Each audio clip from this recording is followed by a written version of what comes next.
it just seemed like what I wanted to teach my children through this nonprofit. Like the entire message was kindness starts with one person, with one decision, with one choice. I have 6 children. At the time I started Kindness Begins With Me, my oldest was 11, my youngest was 2. And I didn't have anywhere I could go serve and take toddlers. I could hear about stories on the news, I could hear about what was happening in the world, and I felt like there was no way that I could influence or impact that. And so when Afghanistan fell, I listened to it on the news. I was in my laundry room hearing this on the podcast, and I just like sat down on a bucket and cried because I wanted to help. I felt so powerless. About 4 months later, a friend of mine said, I want to take you to an extended stay hotel near my house, and he introduced me to some Afghani refugees who'd been there for 2 months in this hotel, in a little tiny hotel room, big family of 10 people, and there were like 10 families in this hotel.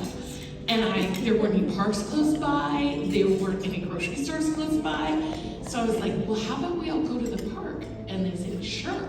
So I'm calling all my mom friends, and people signed up to just come take people to the park or take people grocery shopping. So we'd have a line of minivans lined up outside this hotel and just piling in, men, women, children, refugees. We're going to the park, we're going to the science center. I think she believes that kindness starts with her. And so I think you can't really do anything if you don't believe it, right? And so she believes that it is her role in not a job, but in just the world, to be kind to everybody that she interacts with. Once the refugees moved out of the hotels and into the cities, we reached out to, I'm a member of the Church of Jesus Christ of Latter-day Saints, and they had a building, a chapel right in there where they were living. And I said, could we use this building, and could we use it on Thursday night for English class and just fill it up? So we have class there every Thursday night for English class. And then we said, we need to have it Tuesday night also, please, because we need to have a driving class. And then we said, you know what? Are you using it on Monday morning? Because these moms with little kids are really socially isolated and they need to just get together. We're starting an Etsy shop, build a little bit of marketing skills, talk to the women about what kind of skills they might have.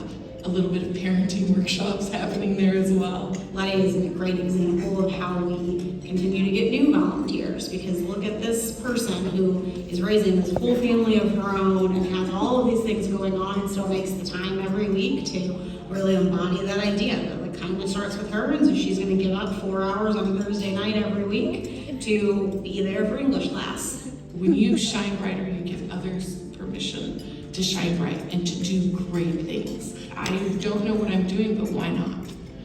Why not just do everything we can?